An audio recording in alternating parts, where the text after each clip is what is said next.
ಕಲ್ಯಾಣ ಕರ್ನಾಟಕಕ್ಕೆ ಪ್ರಧಾನಿ ನರೇಂದ್ರ ಮೋದಿ ಅವರ ಕೊಡುಗೆ ಏನಿದೆ ಎಂದು ಪ್ರಶ್ನಿಸುವ ಕಾಂಗ್ರೆಸ್ ಸಚಿವರು ರಾಜ್ಯ ಸರ್ಕಾರ ಕೊಟ್ಟಿರುವ ಅನ್ನಭಾಗ್ಯದ ಅಕ್ಕಿ ನೀಡುವುದು ಮೋದಿ ಸರ್ಕಾರವೇ ಹೊರತು ರಾಜ್ಯದ ಬೊಕ್ಕಸದಿಂದ ಅಲ್ಲ ಎಂಬುದು ಮೊದಲು ಅರ್ಥ ಮಾಡಿಕೊಳ್ಳಲಿ ಎಂದು ಬಿಜೆಪಿ ಗ್ರಾಮಾಂತರ ಜಿಲ್ಲಾ ಅಧ್ಯಕ್ಷ ಶಿವರಾಜ್ ಪಾಟೀಲ್ ರದ್ದೆವಾಡಿಗೆ ತಿರುಗೇಟು ನೀಡಿದರು. ಕಲಬುರಗಿಯ ಬಿಜೆಪಿ ಕಾರ್ಯಾಲಯದಲ್ಲಿ ಬುಧವಾರ ಸಂಜೆ ಸುದ್ದಿಗೋಷ್ಠಿಯನ್ನು ನಡೆಸಿ ಮಾತನಾಡಿದ ಅವರು, ಅನ್ನಭಾಗ್ಯ ಅಕ್ಕಿ ಕೊಡುತ್ತಿರುವುದು ರಾಜ್ಯದ ಹಳ್ಳಿಗಳ ಮನೆಗಳಿಗೆ ಕುಡಿಯುವ ನೀರು ತಲುಪಿಸುತ್ತಿರುವುದು ಜಲಜೀವನ್ ಮಿಷನ್. ಕಲಬುರಗಿ ಜಿಲ್ಲೆಯಲ್ಲಿ ಹಾದು ಹೋಗುವ ಗ್ರೀನ್ ಫೀಲ್ಡ್ ಕಾರಿಡಾರ್ ಲಕ್ಷಾಂತರ ಉದ್ಯೋಗ ಸೃಷ್ಟಿಸಿ 10,000 ಕೋಟಿ ರೂಪಾಯಿ ಬಂಡವಾಳ ಹೂಡಿಕೆ ಆಗಲಿರುವ ಮೆಗಾ ಟೆಕ್ಸ್ಟೈಲ್ ಮೋದಿ ಅವರ ಕೊಡುಗೆ ಅಲ್ಲದೆ ಮತ್ತೇನು ಎಂದು ಸಚಿವ ಡಾಕ್ಟರ್ ಶ್ಯಾಮಪ್ರಕಾಶ್ ಪಾಟೀಲ್ ಅವರಿಗೆ ಖಾರವಾಗಿ ಪ್ರಶ್ನಿಸಿದರು. ಸುಳ್ಳು ಹೇಳಿಕೊಂಡು ರಾಜಕೀಯ ಮಾಡಿಕೊಂಡು ಬಂದಿರುವ ಕಾಂಗ್ರೆಸ್ನವರಿಗೆ ಸುಳ್ಳು ಹೇಳುವುದೇ ಕೆಲಸವಾಗಿದೆ.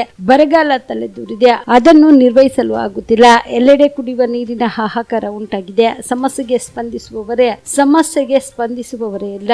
ಜಿಲ್ಲಾ ಉಸ್ತುವಾರಿ ಸಚಿವ ಪ್ರಿಯಾಂಕ್ ಖರ್ಗೆ ಮತ್ತು ಡಾಕ್ಟರ್ ಶ್ಯಾಮಪ್ರಕಾಶ್ ಪಾಟೀಲ್ ಅವರು ಕೂಡಿಕೊಂಡು ಎಷ್ಟು ಸಭೆ ನಡೆಸಿದ್ದೀರಿ? 371 ಕಲಂ ಜಾರಿಗೊಳಿಸಲು ಬಿಜೆಪಿ ಸಂಸತ್ನಲ್ಲಿ ಬೆಂಬಲಿಸಿದೆ. ಆದರೆ ಕಾಂಗ್ರೆಸ್ನವರು ಮಾತಿಗೊಮ್ಮೆ ಮಲ್ಲಿಕಾರ್ಜುನ ಖರ್ಗೆ ಮಾಡಿದ್ದು ಎಂದು ಹೇಳಿಕೊಳ್ಳುತ್ತಾರೆ. ಅದಕ್ಕಾಗಿ ಹೋರಾಟ ನಡೆಸಿದ ಮಾಜಿ ಸಚಿವ ವೈಜನಾಥ ಪಾಟೀಲ್ ಅವರ ಹೆಸರನ್ನು ಸೌಜನ್ಯಕ್ಕೂ ಹೇಳಿಲ್ಲ ಎಂದು ವಾಗ್ದಾಳಿ ನಡೆಸಿದರು. ಈ ಪತ್ರಿಕಾಗೋಷ್ಠಿಯಲ್ಲಿ ಮಾಜಿ ಶಾಸಕ ಅಮರನಾಥ ಪಾಟೀಲ್, ಬಿಜೆಪಿ ಯುವ ಮೋರ್ಚಾದ ಜಿಲ್ಲಾ ಅಧ್ಯಕ್ಷ ಪ್ರವೀಣ್ ತೆಗ್ನೂರ್, ಮಾಧ್ಯಮ ವಕ್ತಾರರಾದ ಸಂತೋಷ್ ಹಾದಿಮನಿ ಸೇರಿದಂತೆ ಇತರರು ಇದ್ದರು.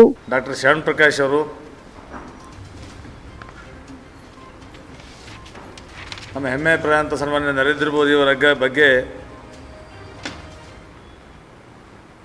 ಬಹಳ ಒಂದು ಹಗುರವಾಗಿ ಮಾತನಾಡಿದ್ದಾರೆ. ದೇಶದ ಪ್ರಧಾನಿ ಅನ್ನುವಂಥ ಒಂದು ಸೌಜನ್ಯ ಕೂಡ ಇಲ್ಲದೆ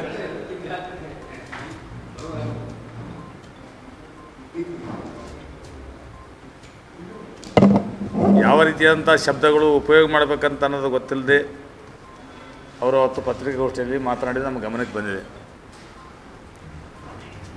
ಮಾತನಾಡ್ತಾ ಡಾಕ್ಟರ್ ಶ್ಯಾಮಪ್ರಕಾಶ್ ಪಾಟೀಲ್ ಅವರು ಕಲ್ಯಾಣ ಕರ್ನಾಟಕಕ್ಕೆ ಕಲಬುರಗಿ ಜಿಲ್ಲೆಗೆ ನರೇಂದ್ರ ಮೋದಿಯವರ ಕೊಡುಗೆ ಏನಂತ ಅನ್ನೋ ಒಂದು ಮಾತು ಕೇಳಿದೆ. ನಾನು ಈ ಸಂದರ್ಭದಲ್ಲಿ ಅವರೂ ಕೂಡ 4 ಬಾರಿ ಶಾಸಕರಾಗಿದ್ದಾರೆ, ಸಚಿವರಾಗಿದ್ದಾರೆ. ಇವತ್ತು ಅವರಲ್ಲಿ ನಾನು ಒಂದು ಮಾತನ್ನು ಕೇಳಲು ಬಯಸ್ತಾ ಇದ್ದೀನಿ. ಕೇಂದ್ರ ಸರ್ಕಾರದ ಕೊಡುಗೆಗಳು ಸನ್ಮಾನ್ಯ ನರೇಂದ್ರ ಮೋದಿಯವರ ಕೊಡುಗೆಗಳು ಇವತ್ತು ನಮ್ಮ ಭಾಗದಲ್ಲಿ ಕಲಬುರಗಿ ಜಿಲ್ಲೆಯಲ್ಲಿ ಯಾವುದಾದರೂ ಒಂದು ಕುಟುಂಬ ಕೂಡ ಆ ಒಂದು ಅವರ ಯೋಜನೆಯಿಂದ ಹೊರಗುಳಿದಿದ್ದು ಅವರು ತಿಳ್ಕೊಳ್ಬೇಕು, ನಮ್ಮ ಗಮನಕ್ಕೆ ಕೂಡ ತರಬೇಕು. ಇವತ್ತು ಯಾವ ನರೇಂದ್ರ ಮೋದಿಯವರು ಕೊಡ್ತಾ ಇರೋಂಥ ಅಕ್ಕಿಗೆ ತಮ್ಮ ಸಿಲ್ಲನ್ನು ಹೊಡೆಯೋದ್ರ ಮುಖಾಂತರ ಅನ್ನಭಾಗ್ಯ ಅಂತನೋ ಯೋಜನೆ ಇವತ್ತು ಸುಳ್ಳು ಹೇಳೋದ್ರ ಮುಖಾಂತರ ಆ ಅನ್ನಭಾಗ್ಯ ಯೋಜನೆಗೆ ನಿಜವಾದ ರೂವಾರಿಗಳಂತನ್ನೋ ಯಾರಂತ ಅನ್ನೋದು ಇವತ್ತು ಅವ್ರು ಹೇಳಬೇಕು. ಇವತ್ತು ಪ್ರತಿಯೊಂದು ಹಳ್ಳಿಗಳಲ್ಲಿ ತಮ್ಮದೇ ಕ್ಷೇತ್ರದಲ್ಲಿ ಕೂಡ, ಸೇಡಂ ಕ್ಷೇತ್ರದಲ್ಲಿ ಕೂಡ ಏನು ಕಾಮಗಾರಿ ನಡೀತಾ ಇದೆ. ಇವತ್ತು ಜಲಜೀವನ ಮಿಷನ್ ಅನ್ನುವಂಥ ಒಂದು ಯೋಜನೆ ಪ್ರತಿಯೊಂದು ಕುಟುಂಬಕ್ಕೆ ಕೂಡ, ಪ್ರತಿಯೊಂದು ಮನೆಗೆ ಕೂಡ ತಲುಪುವಂಥ ಕೆಲಸ ಅದು ಸನ್ಮಾನ್ಯ ನರೇಂದ್ರ ಮೋದಿಯವರ ಕೊಡುಗೆ. ಇವತ್ತು ಆಯುಷ್ಮಾನ್ ಅಂತನ್ನುವ ಒಂದು ಯೋಜನೆ ಇವತ್ತು ನಮ್ಮ ಬಡ ತಾಯಿಯಂದರಿಗೆ ಆಗಿರ್ಬೋದು, ಬಡ ಜನರಿಗೆ ಆಗಿರ್ಬೋದು, ಆರೋಗ್ಯಕ್ಕೋಸ್ಕರವಾಗಿ ಇವತ್ತು ಎಂಥ ಒಂದು ಕಷ್ಟದ ಸಂದರ್ಭದಲ್ಲಿದ್ದರೂ ಕೂಡ ಆ ಕುಟುಂಬಕ್ಕೆ ಕಣ್ಣೀರು ಒರೆಸುವಂಥ ನೆರವಾಗುವಂಥ ಯೋಜನೆ ಇವತ್ತು ಸನ್ಮಾನ್ಯ ನರೇಂದ್ರ ಮೋದಿಯವರು. ಅದರ ಜೊತೆಯಲ್ಲಿ ಇವತ್ತು ನಮ್ಮ ಕಲಬುರಗಿ ಜಿಲ್ಲೆಯಲ್ಲಿ ಹಾದು ಹೋಗ್ತಿರುವಂಥ ಇವತ್ತು ಭಾರತ್ ಮಾಲಾ ಯೋಜನೆ ಅಡಿಯಲ್ಲಿ ಇವತ್ತು ಅಫ್ಜಲ್ಪುರ ಅಂತ ಜೇವರಿ ತಾಲೂಕು ಮೇಲೆ ಹೋಗುವಂಥ ಇವತ್ತು ಎಕ್ಸ್ಪ್ರೆಸ್ ಹೈವೇ ಇವತ್ತು ಸನ್ಮಾನ್ಯ ನರೇಂದ್ರ ಮೋದಿಯವರ ಕೊಡುಗೆ. ನಮ್ಮ ಕಲಬುರಗಿ ಜಿಲ್ಲೆಗೆ ಇವತ್ತು 10,000 ಕೋಟಿ ರೂಪಾಯಿ ಹೂಡಿಕೆ ಆಗುವಂಥ ಇವತ್ತು ಟೆಕ್ಸ್ಟೈಲ್ ಪಾರ್ಕ್ ಕೊಟ್ಟಿದ್ದು ಸನ್ಮಾನ್ಯ ನರೇಂದ್ರ ಮೋದಿಯವರು. ತಾವು 50 ವರ್ಷಗಳ ಕಾಲ ನಿರಂತರವಾದ ಅಧಿಕಾರದಲ್ಲಿದ್ದರೂ ಕೂಡ ಕಲಬುರಗಿಯಿಂದ ಬೆಂಗಳೂರಿಗೆ ಹೋಗ್ಬೇಕಂತ ಅನ್ನೋ ಜನರಿಗೆ ನಮ್ಮ ತೊಂದರೆ ಇದ್ದರೂ ಕೂಡ ಒಂದೇ ಒಂದು ರೈಲ್ವೆ ಮಂತ್ರಿ ತಮ್ಮವರೇ ಕೂಡ ರೈಲ್ವೆ ಮಂತ್ರಿ ಇದ್ದರೆ ತಾವು 50 ವರ್ಷ ಅಧಿಕಾರದಿದ್ದರೂ ಕೂಡ ಕಲಬುರಗಿಯಿಂದ ಬೆಂಗಳೂರು ಹೋಗಲಿಕ್ಕೆ ಒಂದೇ ಒಂದು ಟ್ರೈನ್ ನಮ್ಮ ಕಲಬುರಗಿಯಿಂದ ಹೋಗ್ತಾ ಇರಲಿಲ್ಲ. ವಂದೇ ಭಾರತ್ ಅನ್ನುವಂಥ ಟ್ರೈನು ಕಲಬುರಗಿ ಜಿಲ್ಲೆಗೆ ಕೊಟ್ಟಂಥ ಕೊಡುಗೆ ಸನ್ಮಾನ್ಯ ನರೇಂದ್ರ ಮೋದಿಯವರು ನಮ್ಮ ಸಂಸದರ ಬಗ್ಗೆ ಕೂಡ ಅವ್ರು ಪ್ರಶ್ನೆ ಮಾಡಿದ್ದಾರೆ. ಸಂಸದರಂತ ಡಾಕ್ಟರ್ ಉಮೇಶ್ ಜಾಧವ್ ಅವರ ಒಂದು ಪ್ರಯತ್ನದಿಂದ ಆಗಿರುವಂಥ ಕೊಡುಗೆ ಸನ್ಮಾನ್ಯ ನರೇಂದ್ರ ಮೋದಿಯವರು ವಂದೇ ಭಾರತ್ ಅನ್ನುವ ಟ್ರೈನ್ ಜೊತೆಯಲ್ಲಿ ಮತ್ತೊಂದು ಟ್ರೈನು ಕೂಡ ಇವತ್ತು ಅವರು ನಮಗೆ ಒದಗಿಸಿಕೊಟ್ಟಿದ್ದಾರೆ. ತಾವು ರಾಜಕೀಯ ಮಾಡಬೇಕನ್ನೋ ಜೊತೆಯಲ್ಲಿ ಒಂದು ಅವಕಾಶ ನಮ್ಮ ಕಲಬುರಗಿ ಜಿಲ್ಲೆ ಕೊಟ್ಟಾಗ ಅದಕ್ಕೆ ಸ್ವಾಗತಿಸುವಂಥ ಕೆಲಸ ತಾವು ಅಧಿಕಾರದಲ್ಲಿದ್ದರೆ ತಾವು ಮಾಡಬೇಕಾಗಿತ್ತು. ಅದು ಬಿಟ್ಟು ಇಲ್ಲ ಸುಳ್ಳು ಕಾಂಗ್ರೆಸ್ನವರು ಇವತ್ತು ಸುಳ್ಳುಗಳನ್ನು ಹೇಳ್ತಾ ಇವತ್ತು ಆ ಒಂದು ಸುಳ್ಳು 100 ಬಾರಿ ಹೇಳಿ ಆ ಜನರ ಹಾದಿ ತಪ್ಪಿಸುವಂಥ ಕೆಲಸ ಇವತ್ತು ಇವರು ಮಾಡ್ತಾಯಿದ್ದಾರೆ. ಇವತ್ತು ಅವರು ಮಾತನಾಡುವಾಗ ಕೆಲವೊಂದು ವಿಷಯಗಳು ಪ್ರಸ್ತಾಪ ಮಾಡಿದ್ರು. ನಮ್ಮ ಕಲ್ಯಾಣ ಕರ್ನಾಟಕ ಭಾಗಕ್ಕೆ 371ನೇ ಜೆ ನೀಡಿರುವುದು ಕಾಂಗ್ರೆಸ್ ಪಕ್ಷದ ಆಡಳಿತದಲ್ಲಿ ಸನ್ಮಾನ್ಯ ಖರ್ಗೆ ಅವರಂತ ಕೂಡ ಹೇಳಿದರು.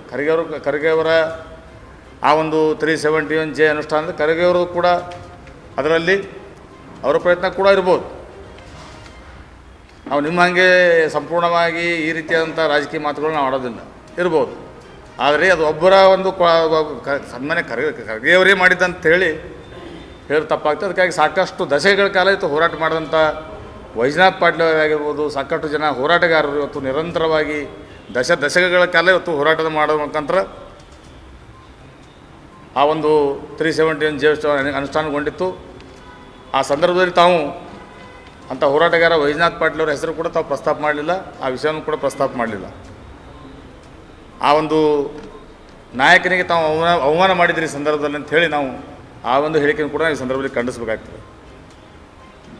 ಇವತ್ತು ತಾವು ಮೊನ್ನೆ ಇದು ಮಾಡಬೇಕಾದ್ರೆ ನಾವು ಸಂಸದರ ಬಗ್ಗೆ ಪ್ರಸ್ತಾಪ ಮಾಡಿದ್ರಿ, ರೈಲ್ವೆ ಡಿವಿಷನ್ ಬಗ್ಗೆ ಭಾಳಷ್ಟು ಸಾರಿ ನಾವು ಪ್ರತ್ಯೇಕ ಘೋಷಣೆ ಮಾಡಿದಾಗ ಅದೊಂದು ಫಿಕ್ಸ್ ಅದು ರೈಲ್ವೆ ಡಿವಿಷನ್.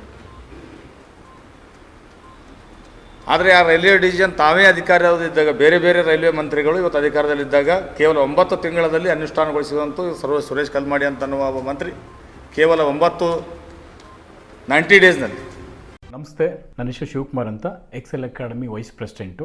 ನಮ್ಮ ಕಂಪ್ನಿ ಎಕ್ಸೆಲ್ ಅಕಾಡೆಮಿಕ್ಸು 15 ವರ್ಷದಿಂದ ರನ್ ಮಾಡ್ತಾ ಇದ್ವಿ. ನೀಟ್ ಮತ್ತು CET ಕೋಚಿಂಗ್ ಕೊಡ್ತಾ ಇದ್ವಿ.